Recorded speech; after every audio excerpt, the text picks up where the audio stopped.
ভয়াল ও tragic Hiroshima দিবস আজ। মানব ইতিহাসের সবচেয়ে ভয়াবহ পারমাণবিক বোমা হামলা। হিরোশিমা থেকে নাগাসাকি, 6 মিনিটে বদলে যাওয়া পৃথিবী। 1945 সালের 6 আগস্ট সকাল ঠিক 8:15।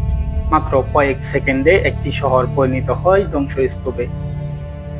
মানুষ, ভবন, জীবন সবকিছুই যেন মুহূর্তেই মিলিয়ে যায় আগুন আর তেজস্ক্রিয়তার মধ্যে। সেই দিন পৃথিবী প্রথমবার বুঝেছিল একটি পারমাণবিক বোমা কতটা ভয়ঙ্কর হতে পারে। দ্বিতীয় বিশ্বযুদ্ধের শেষ প্রান্তে দাঁড়িয়ে তখনও আত্মসমর্পণ করেনি জাপান। মিত্রশক্তি চেয়েছিল যুদ্ধ দ্রুত শেষ করতে। 6 আগস্ট যুক্তরাষ্ট্রের B-29 বোমারু বিমান এলো নাগাই হিরোশিমার উপর ফেলে বিশ্বের প্রথম যুদ্ধক্ষেত্রে ব্যবহৃত পারমাণবিক বোমা লিটল বয়। বোমাটি মাটি থেকে প্রায় 1800 ফুট উপরে বিস্ফোরিত হয়।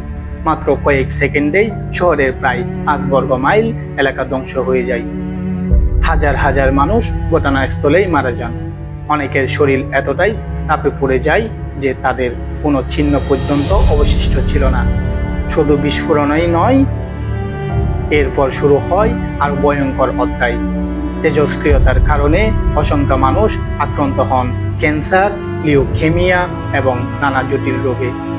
ধারণা করা হয় 1945 সালের ডিসেম্বরের মধ্যেই হিরোশিমায় প্রায় 1,40,000 মানুষ মারা যান। আরও বহু মানুষ পরবর্তী বছরগুলোতে মৃত্যুবরণ করেন বিকিরণের কারণে। কিন্তু এখানে শেষ হয়নি সেই বিভীষিকা। মাত্র 3 দিন পর 9 আগস্ট সকাল 11টার কিছু পরে জাপানের আরেকটি শহর নাগাসাকির আকাশে বিস্ফোরিত হয় দ্বিতীয় পারমাণবিক বোমা ফ্ল্যাটম্যান। 10 আগস্ট জাপান আত্মসমর্পণের ইচ্ছা প্রকাশ করে। 14 আগস্ট মেনে নেয় নিঃশর্ত আত্মসমর্পণ।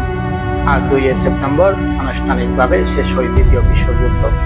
অনেক ইতিহাসবিদদের মতে এই হামলা দ্রুত যুদ্ধ শেষ করেছিল। অন্যদিকে সমালোচকদের দাবি জাপান তখনও শান্তি আলোচনায় চেষ্টা করেছিল, তাই পারমাণবিক হামলা ছিল অপ্রয়োজনীয় এবং মানবতার বিরুদ্ধে এক ভয়াবহ সিদ্ধান্ত। হিরোশিমা ও নাগাসাকি শুধু দুটি শহরের নাম নয়, এগুলো মানব ইতিহাসের এমন এক স্মৃতি যা আমাদের মনে করিয়ে দেয় যুদ্ধের সবচেয়ে বড় মূল্য দেয় সাধারণ মানুষ।